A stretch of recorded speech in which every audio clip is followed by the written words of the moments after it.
Have you ever started a build, gotten excited as it was just about to be perfect, and then life happened?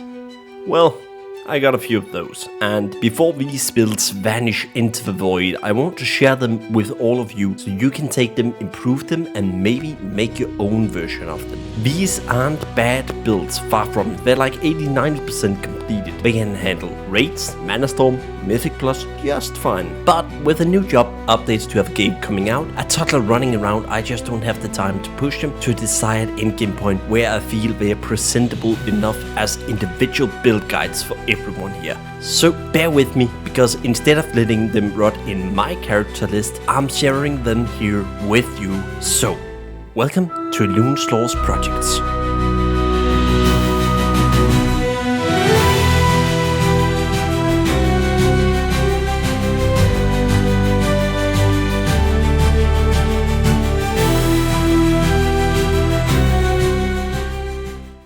Storm, earth, and fire, heed my call.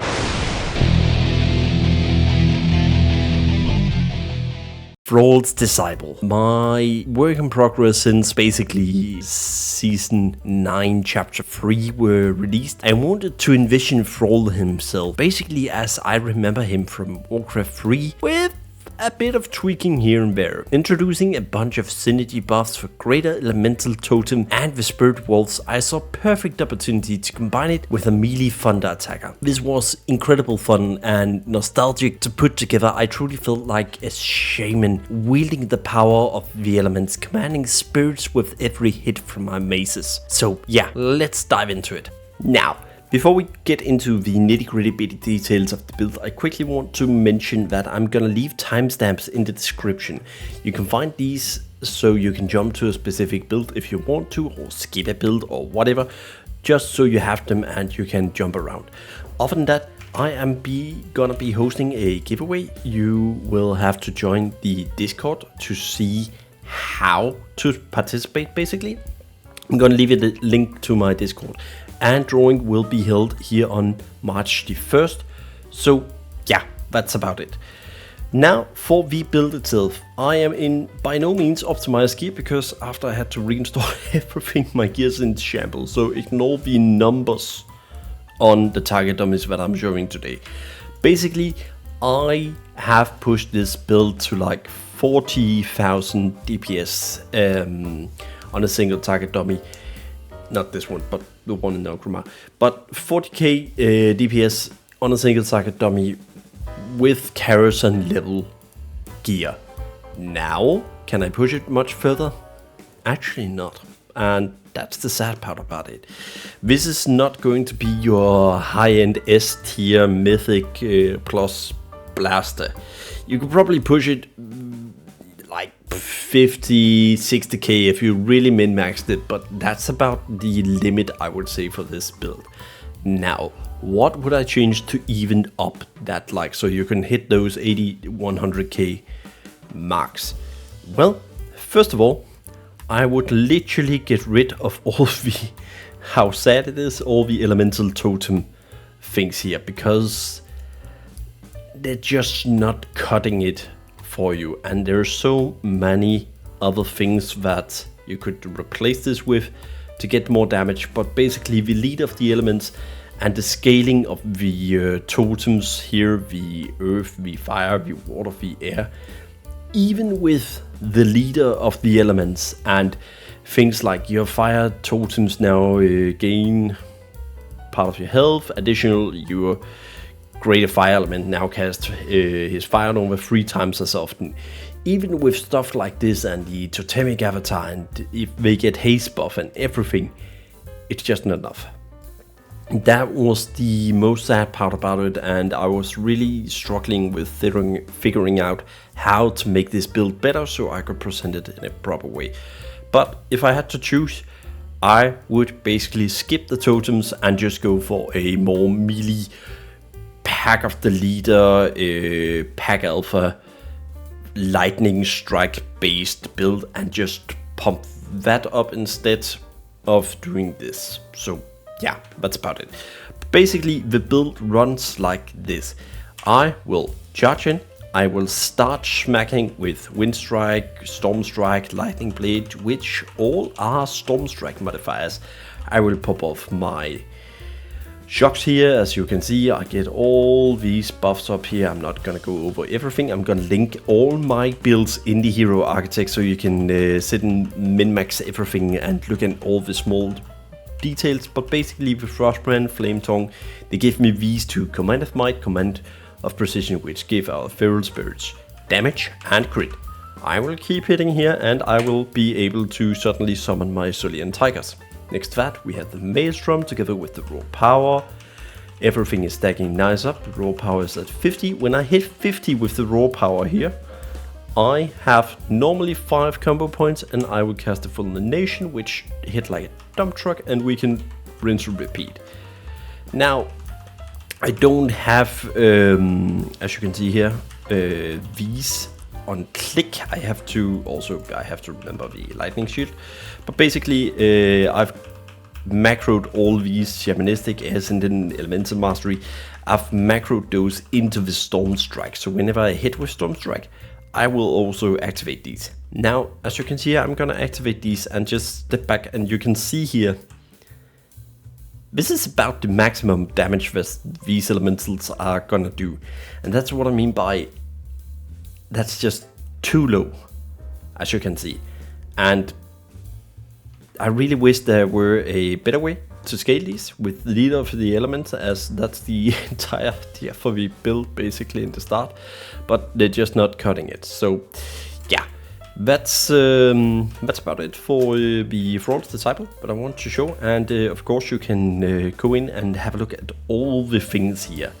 But basically 40k, I'd say do pretty decent in Mana Storm, as it got a bunch of AoE, but also a good chunk of single target. But mainly this would be a raid focused build.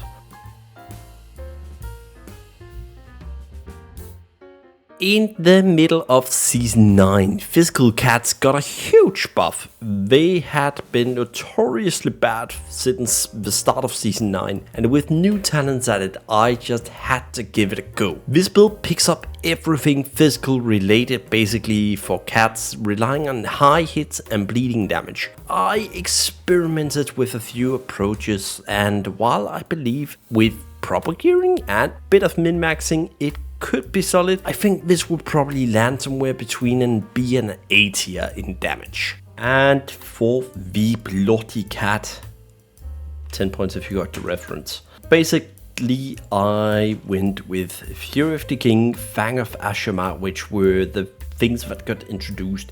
Other than that, they got a bunch of buffs here in Chapter 3, and then I just went for as much generic physical damage modifiers for cats that I could humanly possible get.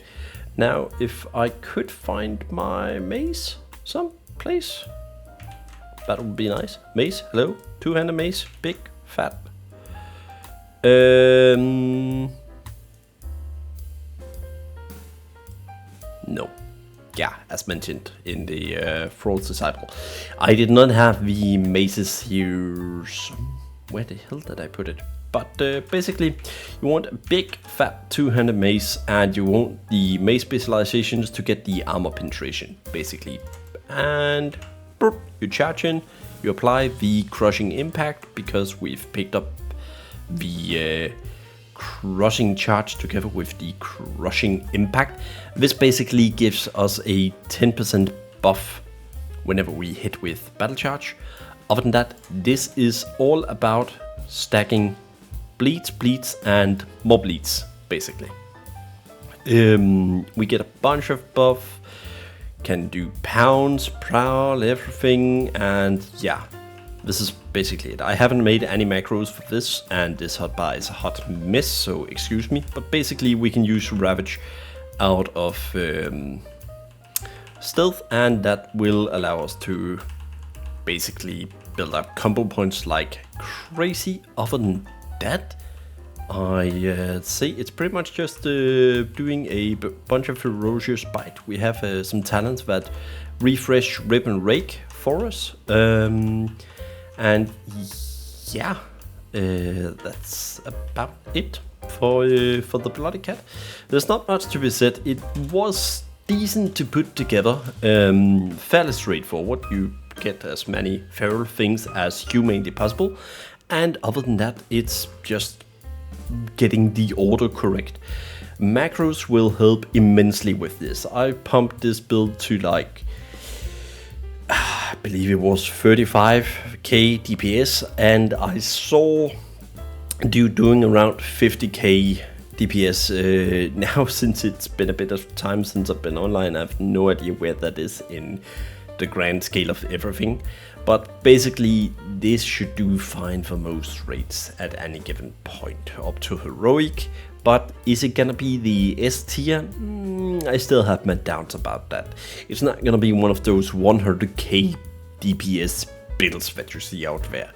So yeah, that's about it for the cat. Let's move on to the next build.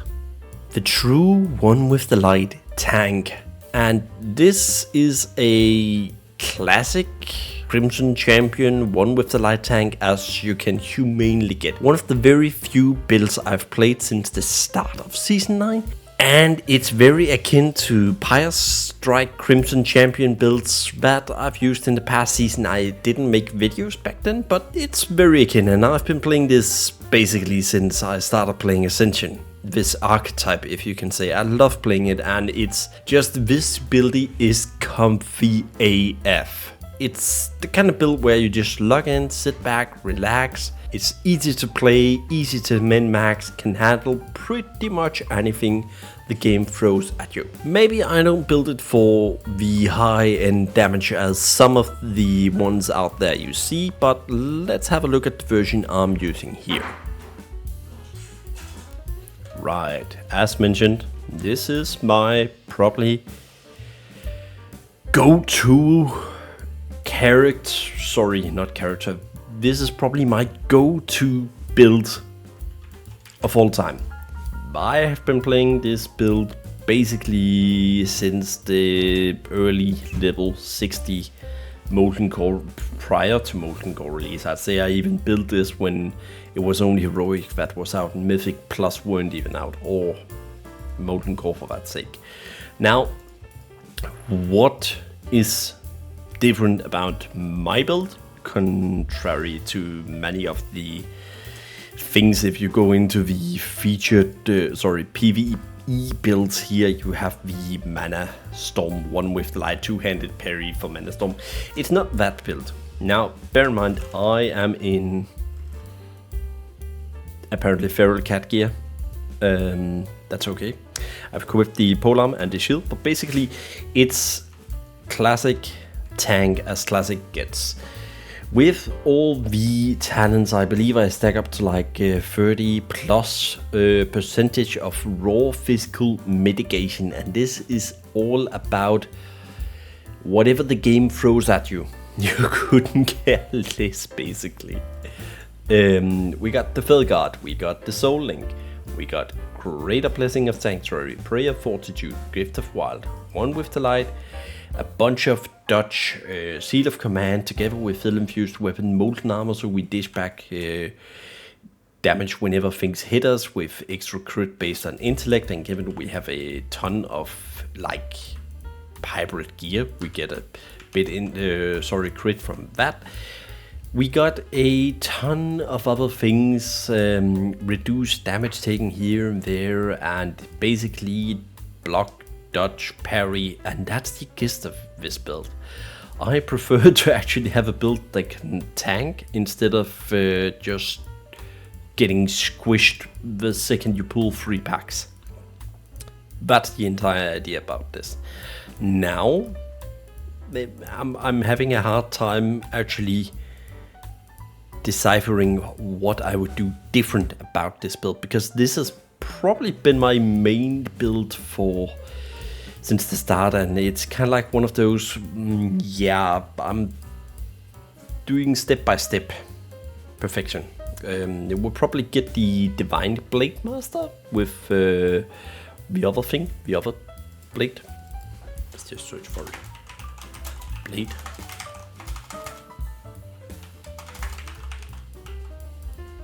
Is it Isn't it Blade Master? Ah, here we go. What is it? Here, the Critical Blade Master would probably be the only thing.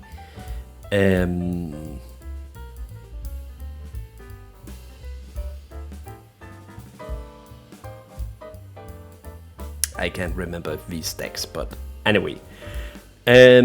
But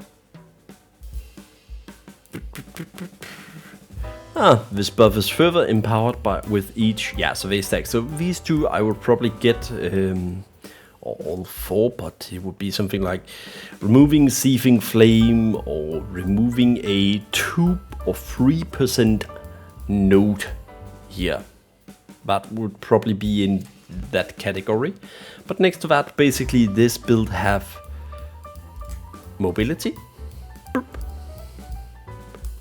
which is extremely nice as a tank. Lay Enhancer, we can heal ourselves. We got Bark Skin, Evasion, Avatar, Carnage, Divine Infusion, Shield Wall, Divine Protection, and if shit hits the fan, you can pop Dispersion. So we basically have so many cooldowns that if you proc them in proper order, you would basically have a cooldown up all the time.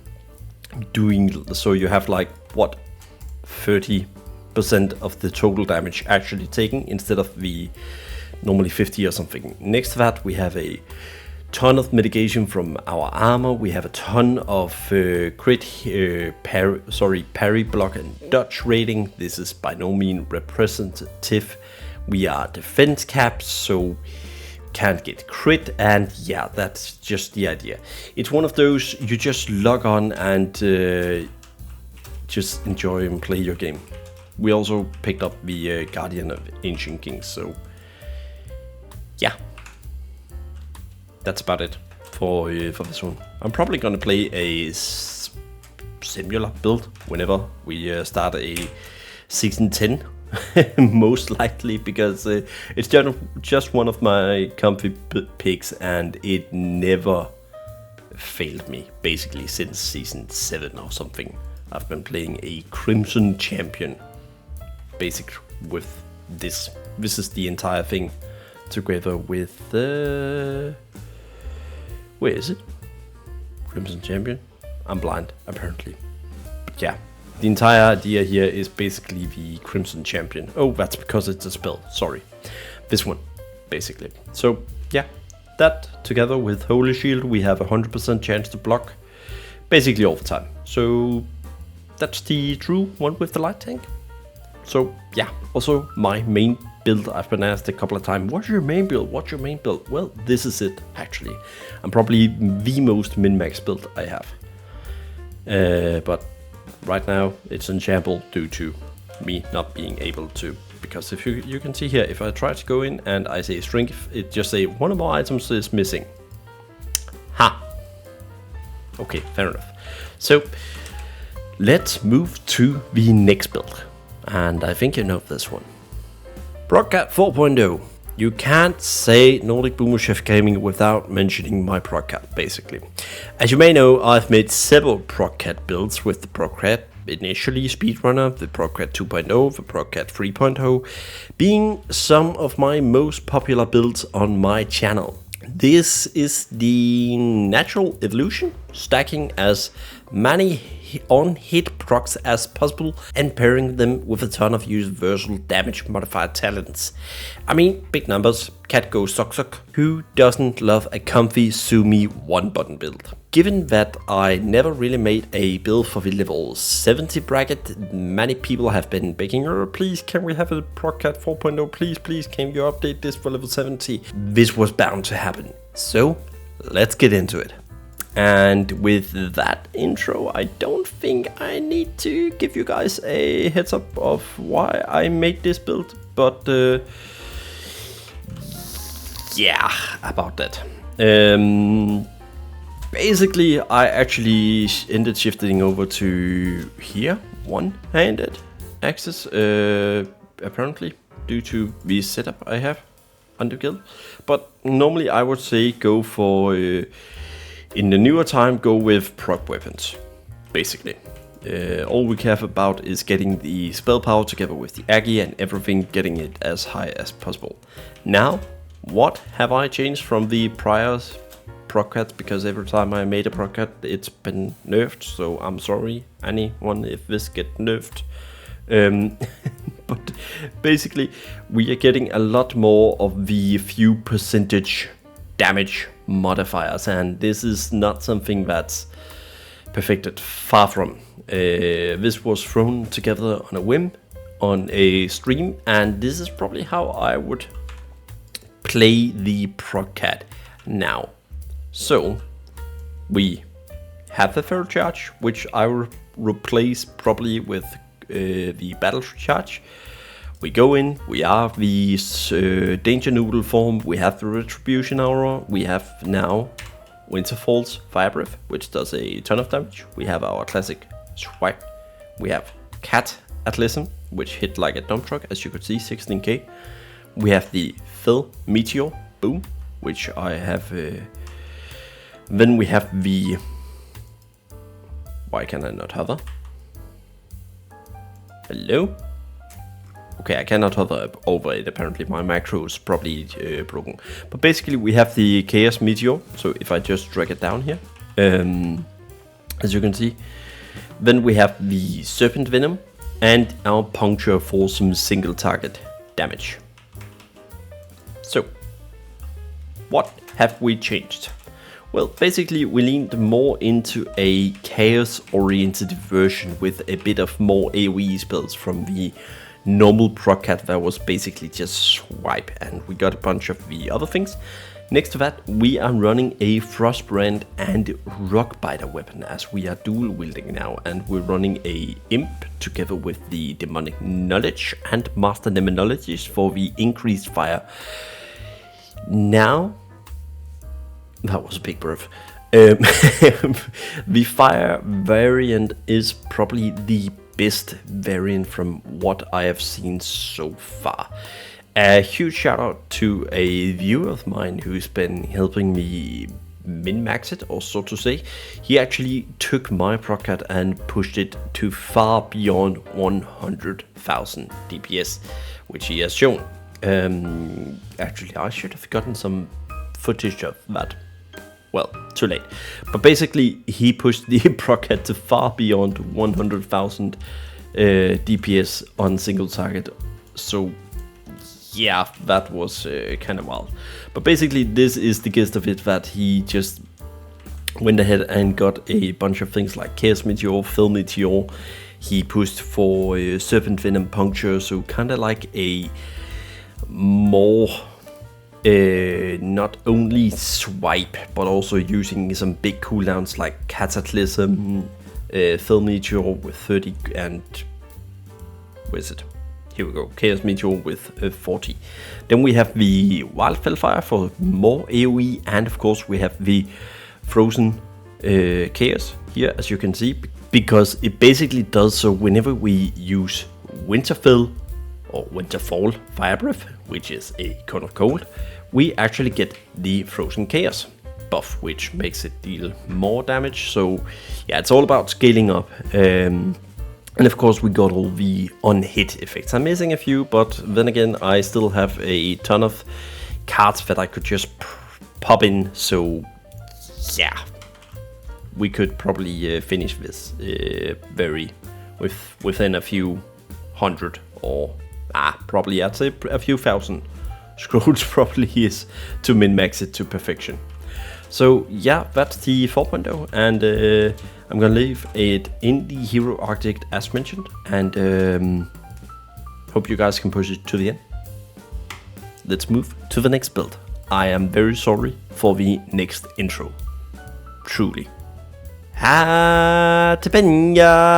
Sorry, I'm so sorry, I'll stop singing now. Right, the Lion King intro song / Circle of Life, a holy healer amongst holy healers. This build is simple, comfy, and beginner friendly. A perfect entry point if you want to try healing. It relies on flash heal and big AoE heals that cover an entire raid. With few tweaks, it's capable of handling both high-end mythics and even the hardest raids. Anyways, What are the next builds? The next build is a classic on the list. It's a holy healer and probably the least finished build that we have on the list today.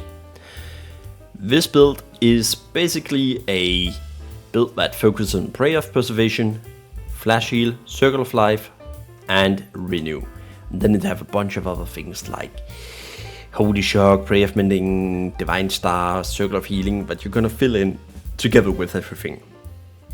Now I still have talents like Accuracy, as you can see, so there's a bunch of things that that could be improved here.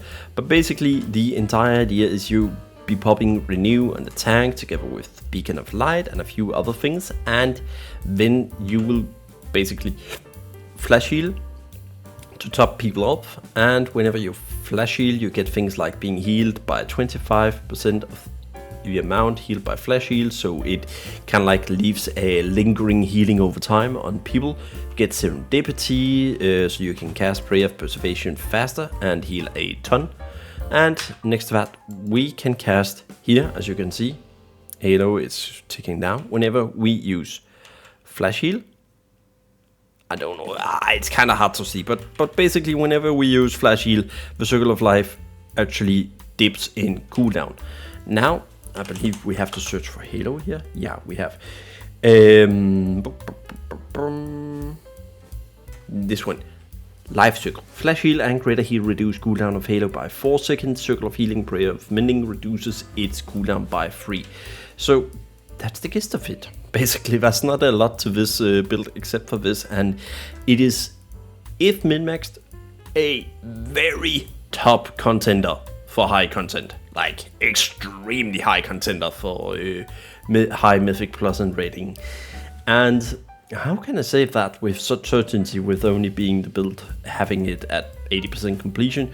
Well, you just have to go in and search for this guy here, Marigold. He's basically pushed Holy Radiance and Prayer of Preservation and other type of builds to probably some of the highest Mythic Plus I've seen so far. So yeah, if you want to really min-max it, take a look at this guy. But if you just want a solid, and you're not, if you know, like, with yourself, just be honest, okay, but you're not going to be pushing plus 40 Mythic, this could be a very, very solid starting point, and then you can try to min-max it afterwards. So, without further ado, let's jump to the next one. Melee Hunters have been lagging behind other builds for a while, but in Chapter 3, they finally got a helping hand. Naturally, I wanted to see just how fast we could make a big two-handed weapon swing. This project was a blast to make. I managed to take a 3.6 second weapon and reduce its attack speed to under 1 second. Big sword, fast attack speed, pets, high mobility, what's not to love? Let's get into it. How fast can we make a two-handed go build, as mentioned, but the unfortunate thing is, it says I do not have a pet. So due to swapping around with my specializations and everything, it just went poof at a point. I have a few talents here that I could still remove, so things like Hot Streak, we could improve the Disciple of Rexar, we could get a few other things, and Cruelty could get upped, and Polex specialization could get upped, and everything. But basically, the idea about this build is how fast can we make this build attack. And let's just say we equip Hellscream as well. This is a single two-hander, and basically whenever we... That's skill command. Oh, sorry, Flanking Strike was the one I was looking for. Wow, it's been a long time since I played this. But basically, this is... I had the initial idea of a melee hunter that I wanted to play. Let's just get some mana here. Now we're not getting the buff for mana. That's one of the talents here that give mana whenever our pet hits crit something. Anyways, we don't have that. Do I have a Mana potion, perfect. So basically this is all about big chunky hits and a fast attacking two-hander. So for the build itself, I've gotten the two-hander down to like, let's just see here, melee. As you can see here, right now we're sitting at a 1.6 seconds. This is without me having used a proper combo and actually gotten slice of dice, which we have with the Mystic enchants, which have not changed. But basically, we should have it improved by a ton.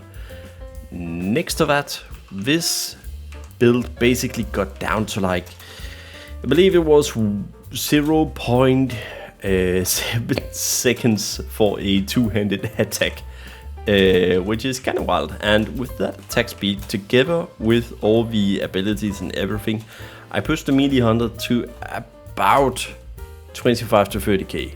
And I really couldn't push it any further.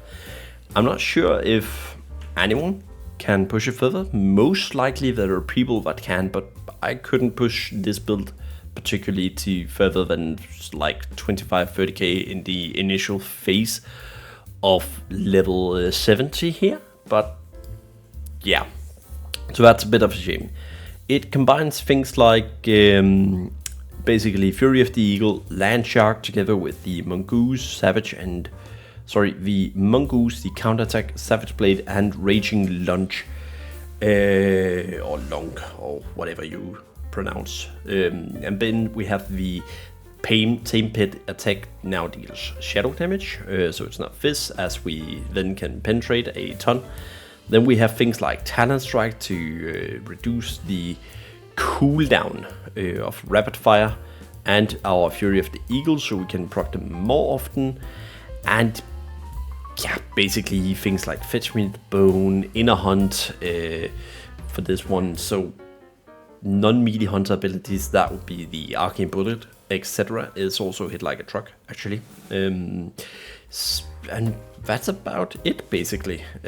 So it started out as a melee hunter and basically it went for the project, how fast can we hit things. And in the end we got down to like 0.7 seconds with about 70 to like 90% crit.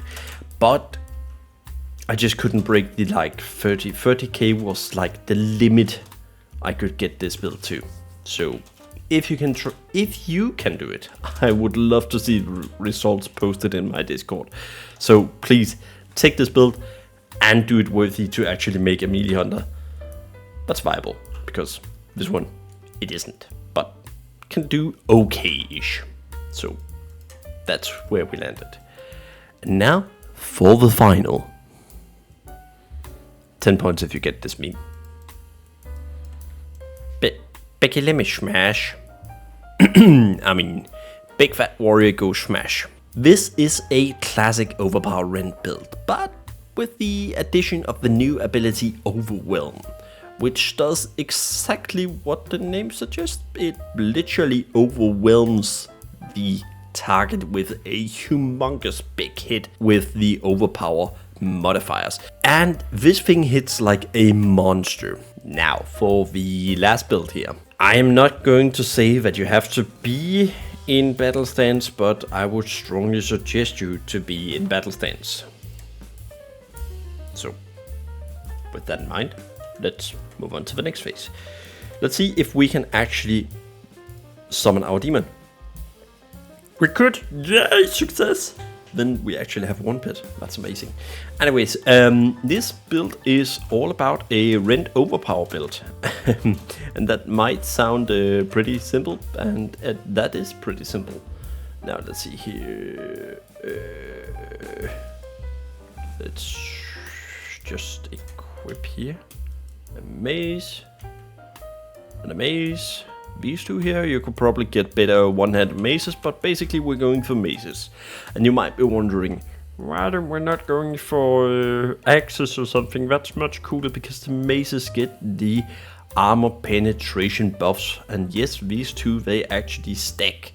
So with these two in mind, together with the two maces, together with our Demon's Illidary Taskmaster, which you can find over here basically, you will have a 100% whooping armor penetration. Yeah, so we're basically dealing pure damage. Now, this entire idea for this build sprawled from whenever they introduced Overwhelm, that deals 540% weapon damage that cannot be blocked, dodged, or parried, and that's because it's an overpower ability. Now we have a ton of things that boost overpower, as you can see down here, but namely we got things like Southpaw Strike, we got things like Gurbashi Deserter, Dreadnought, and then we have things here called Stormfront also that boost our Blade Storm, and we have Master and Arm which grant Mortal Arms, which then gives us things for the Mortal Strike, where is Mortal Strike? Hello? I'm blind.